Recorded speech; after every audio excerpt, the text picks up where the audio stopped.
extremamente estranha do Wilkie Collins.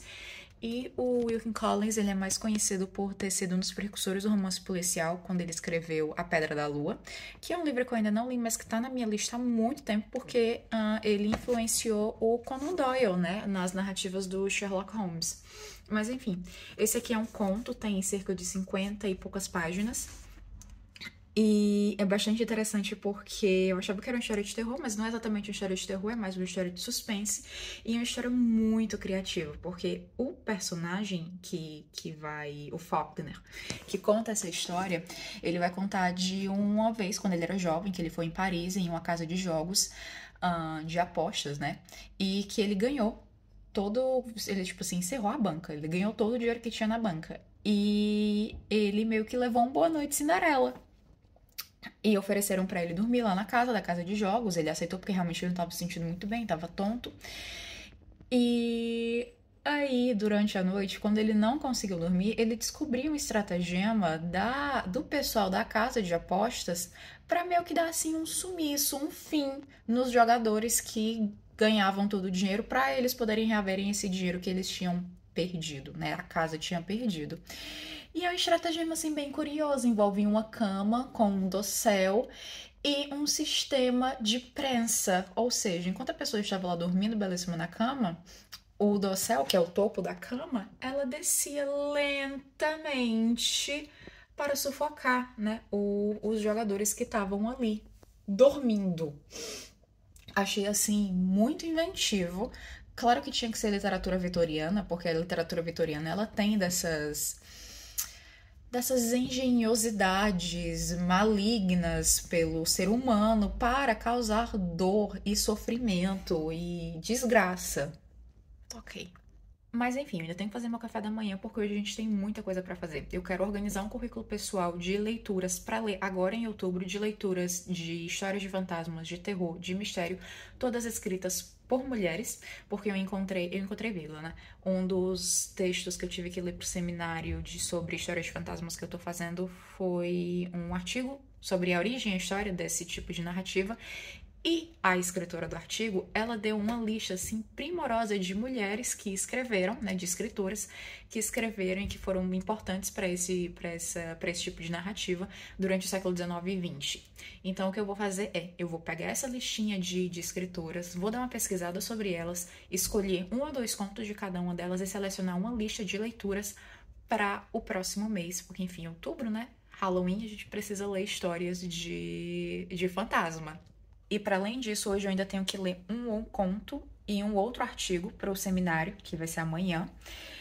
E mais tarde eu tenho que dar 5 aulas. Então, assim, vai ser um dia bom, agitado, cheio de coisas para fazer. E eu vou levar vocês comigo.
Tô até parecendo uma pessoa apresentável agora que prendi o cabelo, né? Mas tudo bem. Então, o artigo que eu tava mencionando antes é esse aqui, chamado The Ghost Story, pela Julia Briggs.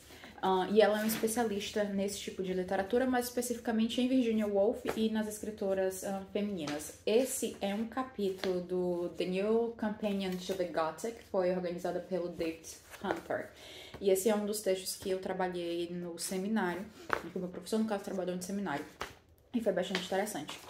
E ela tem, de fato, aqui uma listinha sensacional de escritores, tanto de escritores homens, né, escritores mesmo, então aqui são todos os masculinos que ela vai mencionando. Eu gosto de fazer isso, eu sempre gosto de marcar quais são os escritores e quais são os textos mencionados em artigos, que é pra eu depois também poder ler e ter uma compreensão melhor. E tem alguns aqui que eu fiquei assim, que interessante, irei ler esses contos. Mas eu realmente agora eu tô mais interessado nas escritas femininas, porque eu sei que as mulheres nessa época, as escritoras, né, a escrita feminina, querendo ou não, no século XIX e no século XX, ela é a forma mais honrosa, entre aspas, de uma mulher conseguir ganhar dinheiro. Que a mulher ser escritora não era algo mal visto pela sociedade, na verdade era algo relativamente bem visto.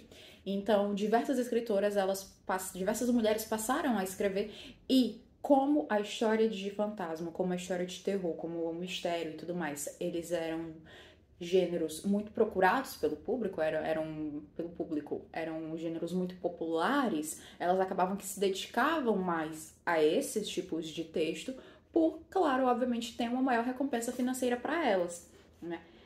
Então é por isso que a gente vê, por exemplo, muitas mulheres que escrevem literatura gótica, já no final do século XVIII.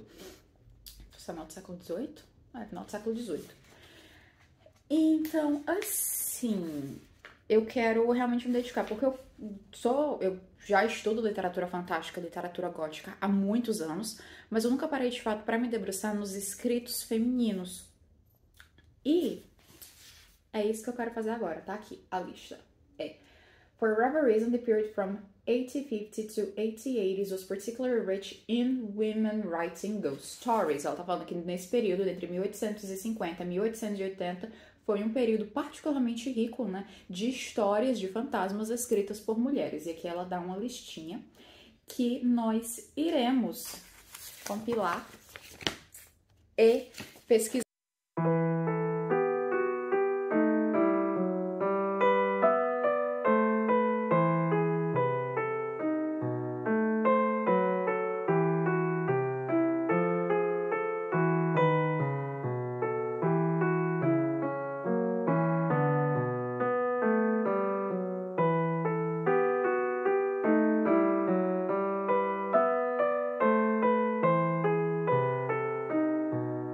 O pessoal ficou assim, belíssimo. E olha só, que luz do sol linda. Eu adoro, Sarah, adoro quando a luz do sol fica entrando aqui nesse momento. Mas calma aí que eu vou virar pra mim pra poder falar um pouquinho, explicar aqui um pouco pra vocês como é que eu decidi organizar isso. Bom, como vocês puderam ver, montei meu currículo pessoal em, tipo, meia hora, um pouquinho mais que isso. Mas enfim, o meu primeiro objetivo, né, claro, era ler contos de fantasmas ou contos fantásticos, né, escritos por mulheres, mas especificamente aqui a gente está dentro do contexto vitoriano, né, então do universo americano barra inglês, na verdade, britânico barra americano, escritos entre 1850 e 1880. Tem um conto aqui que é posterior a isso, que é um conto da Edith Wharton, mas a gente vai chegar lá. E eu, obviamente, também fiz algumas perguntas, porque o objetivo de um currículo pessoal, obviamente, não é só você sentar e ler, mas também é pesquisar sobre isso e, mais especificamente, estudar determinados elementos que você pode encontrar, por exemplo, em determinados textos. E aí eu fiz aqui algumas perguntas guias. A primeira é, de que forma os personagens femininos são representados? Isso pra mim é uma questão particularmente interessante, porque no meu mestrado eu trabalhei com a figura da sereia, e de que forma a figura da sereia ela é representada dentro das histórias no século XIX, de contos fantásticos no século XIX. E como a maior parte desses textos foram escritos por homens, é óbvio que a gente tem ali naquelas histórias uma perspectiva moral e patriarcal muito grande. Então eu queria ver de que forma as mulheres vão estar representando personagens femininas, se é que em alguma dessas histórias há alguma personagem feminina.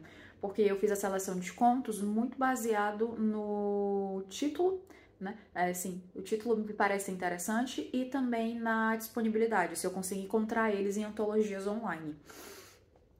A minha segunda pergunta é quais são as principais diferenças entre esses textos femininos, né, produzidos por mulheres, e os textos que foram escritos pelos homens nesse mesmo período, que é uma literatura que eu estou particularmente familiarizada, então eu acho que eu vou conseguir notar essas diferenças. Uma coisa particular que eu já notei é que geralmente os textos femininos eles tendem a serem mais extensos do que os masculinos.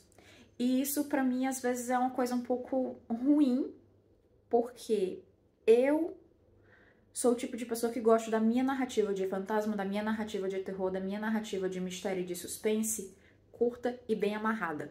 Sem nenhum fio solto, sem absolutamente nada que seja desnecessário para a história. Porque, enfim, sou acostumada a ler os textos do Edgar Allan Poe. Edgar Allan Poe é um dos meus grandes escritores favoritos. E eu já notei que, geralmente, quando a gente tem textos escritos por mulheres, eles tendem a ser mais extensos, eles tendem a ser mais longos. Eu não sei bem o motivo disso e essa é uma das coisas que eu quero descobrir. Eu tenho a impressão que isso é porque, na época, você era pago pela quantidade de palavras que você escrevia, né? As revistas pagavam quando você ia publicar em um jornal. O pagamento que os escritores recebiam era com base na quantidade de palavras. Então, se elas escrevem textos mais longos, obviamente que o pagamento delas vai ser maior, mas eu não tenho certeza acerca disso. Então, isso é uma coisa que vai estar no meu horizonte de pesquisa também, né? E descobrir por que esses textos são maiores. E, obviamente, como eu estudo literatura fantástica, ver de que forma o fantástico vai se organizar nessas histórias. Então, quais são os temas? Obviamente que o tema, maior parte dele vai ser história de fantasma, obviamente, vai ser fantasma. Mas, enfim, ainda observar os temas, ver quais são os recursos de linguagem utilizados e, mais que isso, também o uso dos narradores e por aí vai. E aí as escritoras que estavam lá naquela lista, eu vou deixar elas todas aqui embaixo na descrição. São 1, 2, 3, 4, 5, 6, 7, 8, 9, 10, 11, 12, 13, são 14 escritoras que são mencionadas lá naquele artigo. Obviamente que eu não vou ler todas elas, eu fiz uma seleção de 8 contos, porque eu acho que 8 contos é algo que dentro da minha rotina eu consigo encaixar. Então, assim, ler mais ou menos 2 contos por semana, porque na verdade não são só 2 contos por semana que eu vou estar lendo. Tem os contos que eu preciso ler toda semana para o seminário de história de fantasmas. Também tem o conto que eu preciso, também tem as histórias e os contos e artigos que eu preciso ler para o grupo de pesquisa que eu faço parte. Então, eu acho que 2 contos é algo que eu consigo levar, nem que eu tenha que ler no fim de semana, por exemplo, passar amanhã de domingo lendo, não tem nenhum problema. E aí, as escritoras que eu selecionei foram a Elizabeth Gaskell, porque eu conheço a obra dela dos romances industriais, Norte e Sul, mas eu não sabia, por exemplo, que ela tinha escrito histórias de fantasmas para a revista do Dickens. Então eu fiquei, nossa, que interessante, vamos ver, ainda mais porque ela também tem uma pegada meio gótica. E o conto que eu escolhi dela foi The Old Nurse Story, não faço a mínima ideia sobre o que é, e a maioria desses contos eu não sei sobre o que eles são, porque eu gosto de ir para esses contos meio que na surpresa, sem saber o que esperar deles, justamente para não... Porque como são contos de efeito, a verdade é essa, querendo ou não, são contos de efeito. Se você vai sabendo o que vai acontecer, meio que perde um pouco da graça. Então eu peguei The Old Nurse Story, da Elizabeth Gaskell, eu peguei Edgar Gowan, da Rosa Mulholland, eu acho que assim se pronuncia o nome dela, não faço a mínima ideia. Esse especificamente está numa coletânea, e por isso que eu escolhi ele. E aí a gente tem dois textos, da Amelia Edwards e da Elizabeth Braddon, que esses 2 textos, eles não estão em coletâneas, nas coletâneas que eu encontrei. Porém, eu achei os nomes deles muito interessantes e eu fiquei, quero ler eles, não quero ler os outros não, quero ler esses aqui. No caso da Emilia Edwards foi Was It an Illusion, de 1881, e o da Elizabeth Braddon, também de 1881, é The Ghost's Name. E eu achei isso interessante porque duas semanas atrás eu li um conto contemporâneo moderno, foi escrito tipo 2019, 2020, não sei, de um escritor português, em que justamente trata sobre isso também, sobre essa questão do qual o nome do fantasma. Fantasmas têm nome? Mas o nome do título era outro. O título era Can Ghosts Be Trusted? Mas no conto todo ele vai perguntando, mas qual é o teu nome? Como você se chama? Se apresente. E o fantasma diz, meu nome é Firmino.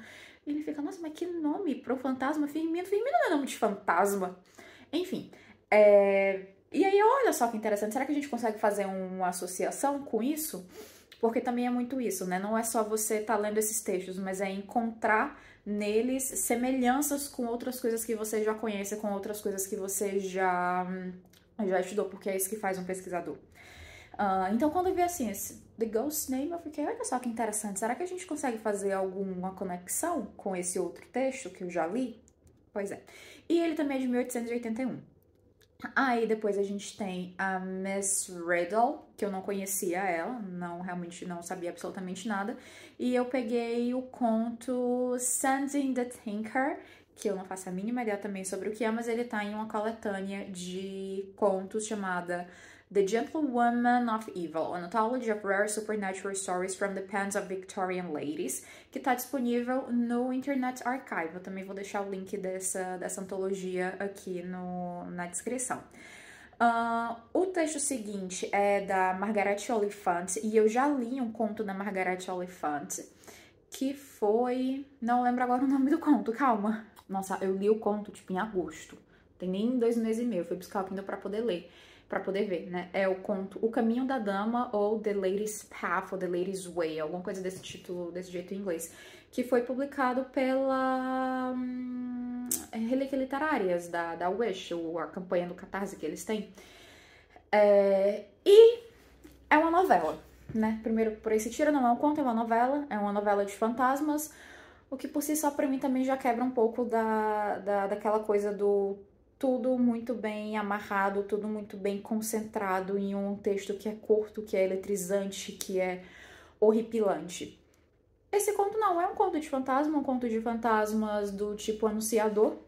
A gente tem essa fantasma, que é uma mulher, né, que fica num caminho dentro de uma propriedade na Escócia, e sempre, enquanto ela estiver lá, a família tá bem, tá tranquila. Se ela desaparece é porque alguma tragédia, alguma catástrofe vai acontecer com a família.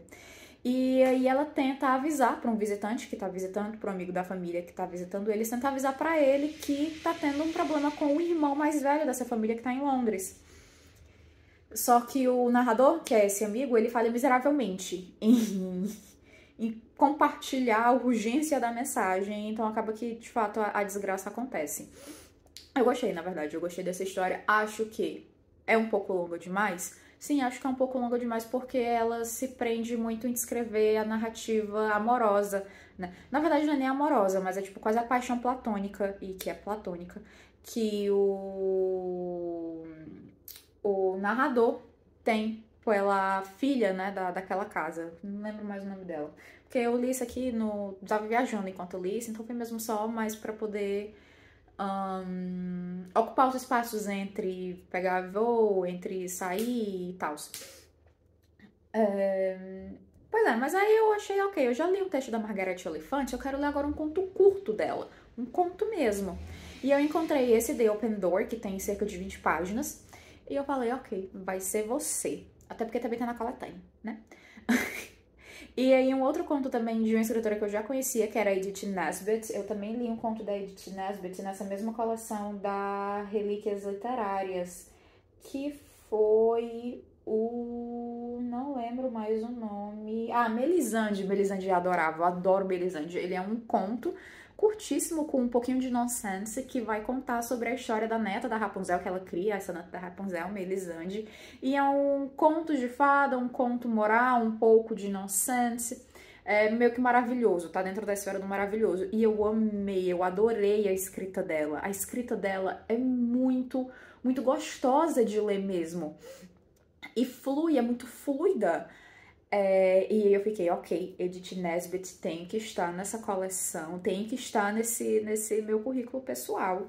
E eu tô vendo que o vídeo vai ficar completamente com a luz estourada, porque o sol tá batendo bem aqui, né? Mas tudo bem. Aí dela eu escolhi The House of Silence, por conta do título. Pura e exclusivamente por conta do título, porque The House of Silence, A Casa Silenciosa, me lembrou um outro texto que eu também já li, que eu não vou lembrar agora o nome, mas tem um conto de literatura brasileira, que a gente tem uma casa não, tá no Páginas da Sombra, na coletânea Páginas da Sombra, em que a gente tem uma cidade que ela fica completamente silenciosa, tipo a cidade inteira, não tem mais nenhum som. E do nada você começa a ouvir uma gargalhada estranha. E um outro de literatura portuguesa, que é também de uma casa extremamente silenciosa, eu acho que do Branquinho da Fonseca. Não lembro agora, são coisas que eu preciso voltar, pegar nos meus cadernos e dar uma olhada. Mas eu sei que, eu lembrei quando eu vi esse The House of Silence, eu já lembrei que tem uma espécie de tradição acerca disso, então vou me ler este texto. E por fim, que é o conto da Edith Wharton, que já é do século XX, é um conto chamado Afterwards. Eu não faço a mínima ideia sobre esse texto, mas eu decidi pegar esse conto da Edith Wharton porque eu quero ler Edith Wharton há séculos, eu quero muito ler o romance dela, Época da Inocência. Eu tenho a versão da Penguin no e-book já, tipo, há uns 5 anos, e eu nunca criei coragem de ler. Então eu achei que, bom, vamos começar com uma história de fantasma dela, um conto, só pra ver um pouquinho da escrita dela. Tudo bem que eu sei que as temáticas são diferentes. Ela obviamente não tá escrevendo uma história de terror, uma história de horror, de fantasma, e no romance Época da Inocência. Mas eu quero pelo menos ter um primeiro contato com a estilística dela. Agora eu vou ter que dar uma pausa nisso, porque eu tenho que ler os textos pro seminário, que eu deveria ter ido imprimir, porém já são 9h44, quase 10. Não vai dar tempo de ir na gráfica, especialmente porque eu tenho que ver se as aulas, eu tenho que checar se o material para as aulas de hoje à noite estão prontos. Então eu tô achando que, infelizmente, vou decepcionar meu professor amanhã, não vou levar os textos impressos, vou ir com o tablet mesmo. Meu professor, ele pediu pra gente evitar o uso dos aparelhos eletrônicos, das telas na aula, que eu acho ótimo, na verdade, porque eu gosto muito de ler em papel e escrever em papel, tanto que eu fiz meu currículo pessoal no meu journal, né, e não no Notion, por exemplo, que seria bem mais prático, porque no Notion já poderia ter linkado todos essas antologias que estão no Internet Archive. Mas tudo bem, não tem problema. Depois eu vou passar pro Notion, até porque, enfim, é muito mais prático a gente fazer digital. E, enfim, vou ler agora os textos pro seminário de amanhã. Tem um conto de fantasma do Walter Scott, que tá inserido dentro de uma narrativa maior. A gente não vai ler a narrativa maior, porque é um romance gigantesco do Walter Scott. Mas a gente vai ler o conto. Se eu não me engano, o conto é... Não lembro o nome do conto. Tudo bem, tá tudo certo. E também tem um artigo para ler, e eu tenho que ler tudo isso antes de 11h30, ou seja, eu tenho por aí 1h45 minutos, 1h15, tem 1h15, meu Deus, eu não sei mais contar. Se eu tenho até 11h30, eu tenho 1h45 minutos, eu tenho 1h45 minutos. Porque depois eu tenho que fazer almoço, depois do almoço eu tenho que cuidar, né, da minha vida de professoressa, preparar as aulas para meus alunos, ver se tá tudo ok, enviar os materiais. E depois das 4 começar a dar aula, mas é isso, vamos lá, né?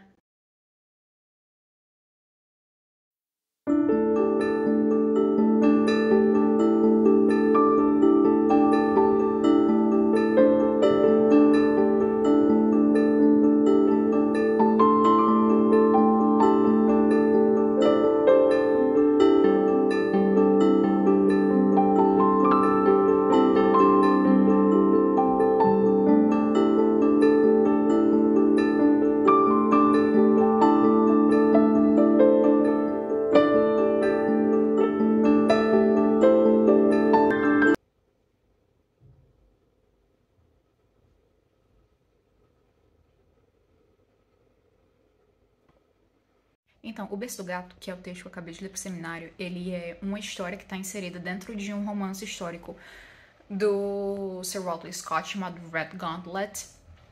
E dentro desse quadro a gente tem um dos personagens do romance que encontra com o Willy numa floresta, e o Willy ele decide contar um conto um cautionary tale, basicamente é um conto de conselho, né, digamos assim, para aconselhar. Aqui de algo que tinha acontecido com o avô dele. E é uma história de fantasmas primorosa, sensacional. Tem tantos elementos dentro desse conto, que ok, tem umas 30 páginas, é um conto curto ainda assim. Que eu fiquei assim completamente encantada, deleitada. A história é muito bem escrita, não tem nenhum ponto assim solto. Todos os elementos que o Walter Scott introduz na narrativa, dentro dessa narrativa do Berço do Gato, ela vai servir pra alguma coisa em algum momento naquela narrativa. Então nada lá tá por acaso. E aí eu fui meio que encontrando assim as pistas que ele ia deixando. Agora, enquanto pesquisadora, enquanto alguém que vai ter que discutir sobre esse texto numa disciplina, num seminário, né, de doutorado na faculdade, eu fui selecionando algumas partes, alguns trechos que foram mais interessantes e também fui colocando perguntas e temáticas que eu percebi, que vão ser coisas que eu vou ter que depois parar, sentar e pesquisar e tirar algumas notas. A primeira coisa delas é entender melhor o contexto histórico, que apesar de não ser tão importante assim para a narrativa, eu acho que é importante a gente conhecer isso, não o contexto histórico de produção do texto, né, não de produção, mas sim o contexto histórico da diegese, ou seja, o contexto histórico dentro da narrativa do conto. Por se tratar de um texto histórico, de um romance histórico, e por consequência o conto também vai estar dentro desse gênero, tem algumas coisas ali que eu quero saber melhor, especialmente com relação ao jacobinitismo e a Revolução Gloriosa, que são temas que eu estudei, lembro de ter estudado na escola, mas que não estão muito presentes assim na minha memória. E aí algumas outras coisas também, como por exemplo a presença do diabo, que aparece o diabo, a questão dos locais fantasmas, não só da presença do fantasma, mas do local que é um local fantasma, essa entrada em um outro mundo, porque o avô do Willy, o Steenie, ele vai numa viagem para um local que pode ser o inferno, pode ser um outro mundo, mas enfim, que tem uma réplica, um duplo do palácio dos Gauntlets, e lá dentro habita o falecido patrão, o Richard, Sir Richard Gauntlet. Robert, na verdade, é Roberto, Robert. Então tem esse tema que eu quero pesquisar mais, porque eu já vi isso em outros textos, e isso é uma coisa que me interessa muito, então também quero dar uma pesquisadinha sobre isso. E, enfim, fui marcando várias outras coisas que eu quero pesquisar, mas isso vai ficar para depois, porque já é 12:06, meu almoço tá quase pronto, eu vou ter que almoçar e logo depois eu vou ter que ir trabalhar, né? Depois de ter passado a manhã inteira lendo e estudando, a gente também precisa trabalhar. Aproveitando meus últimos momentos para comer minha tapioca, porque daqui a pouco começa e hoje vamos até... Cada hora tem uma aula, minha última aula começa às 8:30, termina às 9:30 da noite hoje. Mas é isso.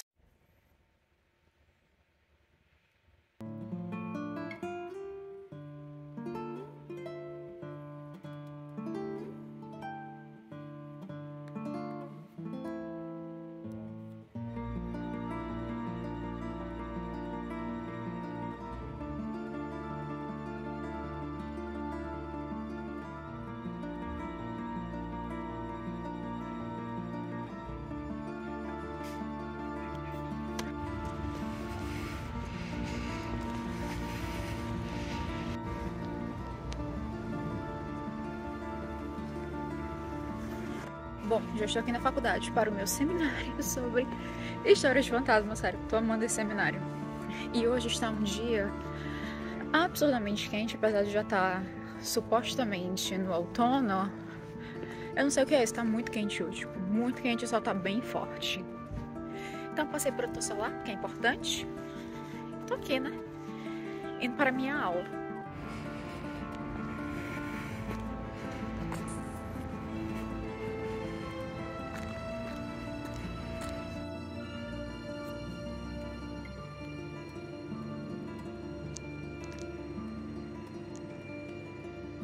Mas por hoje basicamente foi isso. Se você curtiu esse vídeo, me segue pra mais. E beijos, até o próximo.